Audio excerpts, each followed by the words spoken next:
Hey, this is John over the Guestlist Network. Today we're hanging out with Zomboy. How you doing today, man? I'm good. How are you? Yeah, pretty good, man. So, yeah, you recently played EDC, and that was to a crowd of thousands of people. Can you tell us what it was like performing and what the whole experience was like being in Las Vegas? Yeah, it was mind-blowing. Like, it was my first time on US soil, and to be playing in Las Vegas at EDC after such a short time in my career, it was just incredible. Yeah, thousands of people, huge vibes, lots of lights, and yeah, it was just amazing. Yeah.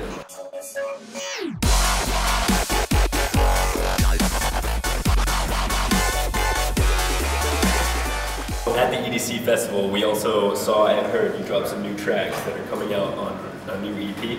Can you tell us more about these tracks and when we can expect this EP to be out?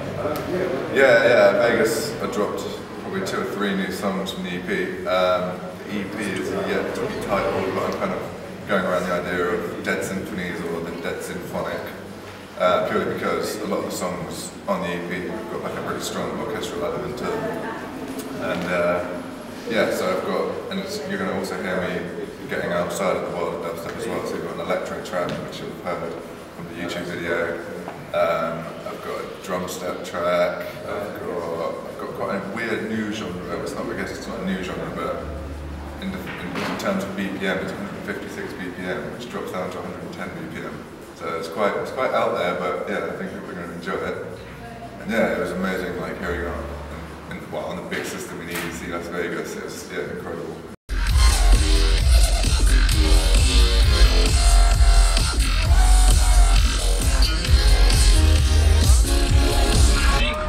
So as well as massive performances and obviously huge solo material, you've also created loads of remixes. Can you tell us about some of the remixes that you created and how you go about choosing and creating those remixes? Yeah, sure. Well, obviously the first remix I did was Bass Cannon by Flock Pavilion, and that was actually a bootleg which I printed off my own back. That was back even before my first EP, and that was what really kind of helped me push myself out into the kind of world of electronic music. But yeah, which is really exciting now because that's all been officially licensed and it's all very official now. And then obviously following that was the Hot Right Now remix for DJ Fresh, which was obviously EP #1, the original, which was obviously like, well, it was just an honour to do it, to be asked to do that, which was really something to sound. And then most recently I did a remix for Skrillex and Foreign Beggars, which was Still Getting It.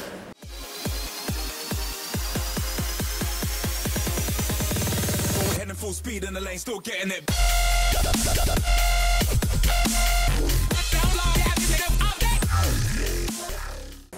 Who's your biggest inspiration in terms of DJ mixing and performing live? Well, it's quite hard because not coming from an electronic music background, I didn't really have anyone who I looked at or was inspired by because my background is a lot more kind of metal oriented.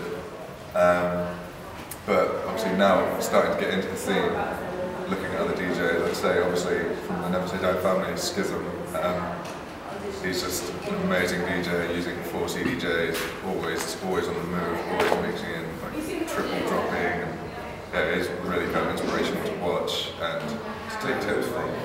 Also, what do you prefer more, being in the studio and producing, or being on your laptop producing if you're on the road, or performing live?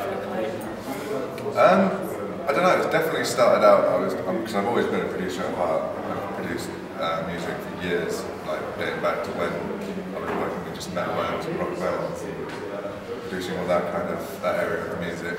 And then obviously moving into the electronic scene, like producing is still like #1 for me at the moment, but slowly,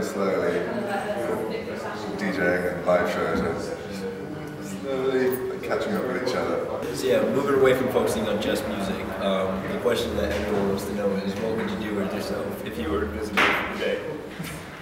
If I was invisible, I think I'd just do everything that people would think about if they wanted to be invisible, so the stereotypical things. I would rob a bank vault, definitely.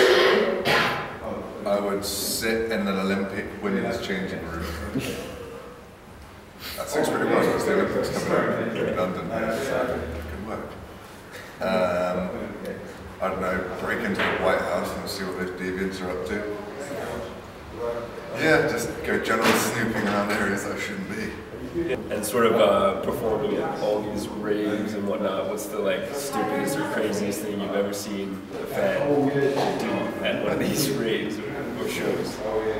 I think the weirdest, definitely the weirdest thing I've seen was actually playing at the Dubstep Music Awards in Birmingham. Everyone's probably seen it, but during, I can't remember whose set it was, but there was someone in the front row, right up against the barriers, getting, I don't know how to say this nicely, basically getting fingered in the front row, with like skirt down, pants down. It was just, it was horrible, it was horrific, and it was right there in the front row with gridded barriers. And that's definitely the weirdest thing I've seen. So you've got a US tour coming up this fall. Can you tell us more about this and what fans can expect from it? Yeah, the tour will start in August. It's my first official US tour, which is going to be really exciting because I've got quite a big American following, hitting all the major cities. There's some festivals in there, playing with the likes of Flux Pavilion and Bear Noise. Yeah, it's just going to be really exciting, both for me and hopefully my fan base as well. And what are some of the best ways for people to keep up with all things Zomboy, including maybe any other sideshow appearances you'll be appearing at outside of, say, the US? I've obviously got all the standard social media sites. I've got Twitter, which is Zomboy_music. We've got Facebook, which is just search Zomboy Facebook and Google. I don't actually remember the URL by heart. And yeah, I guess they're the main sources of information from me. You can find on my tour dates or like any shows that I play, or just all general information regarding me and my music.